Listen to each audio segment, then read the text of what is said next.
বিষয়টি বলা হয়েছে ঠিক সেই বিষয়টি। লেবার লয়ে ধারা 3-এর কয়ে বলা হয়েছে ঠিকাদারি সংস্থা নিয়ে, অর্থাৎ এটি আমাদের খুবই একটি পরিচিত সংস্থা, ঠিকাদারি সংস্থা। এখানে সাধারণত যারা কাজ করেন তারা হচ্ছে নির্মাণ শিল্পে যদি নিয়োজিত থাকেন, তারপরে হচ্ছে দারোয়ান বা সিকিউরিটি গার্ড হিসেবে যারা কাজ করেন, এদেরকে সাধারণত এই সব শ্রমিকরাই হচ্ছে এই লয়ের আওতাভুক্ত হবে। অর্থাৎ ঠিকাদারি প্রতিষ্ঠানগুলোই হচ্ছে এই লয়ের বা এই বিধানের আওতাভুক্ত।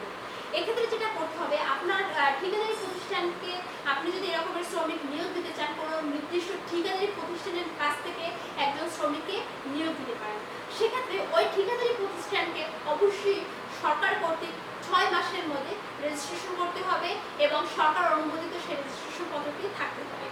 আর এই বিষয়টি হচ্ছে যে যেমন ধরা যাক যে কোনো একটি সিকিউরিটি গার্ড কোম্পানি যদি আপনি করতে চান, সেক্ষেত্রে আপনি ঠিকাদারি সংস্থার মালিক হচ্ছেন, আর সেই জন্য আপনার ঠিকাদারি সংস্থার মালিক হিসাবে আপনাকে অবশ্যই গভর্নমেন্ট কর্তৃক আপনার অনুমতি নিতে হবে 6 মাসের মধ্যে।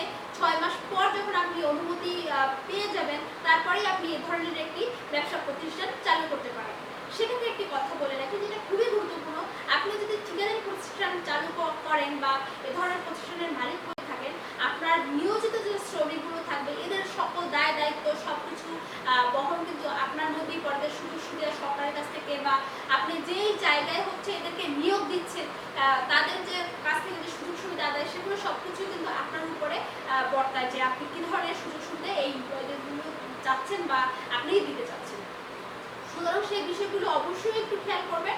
আর এটাই হচ্ছে মেইন কথা যে একজন ঠিকাদারি প্রতিষ্ঠানকে সরকার কর্তৃক অনুমতি দিতে হবে এবং ঠিকাদারি প্রতিষ্ঠানটি রেজিস্ট্রেশন 6 মাসের মধ্যেই কমপ্লিট হয়ে থাকে।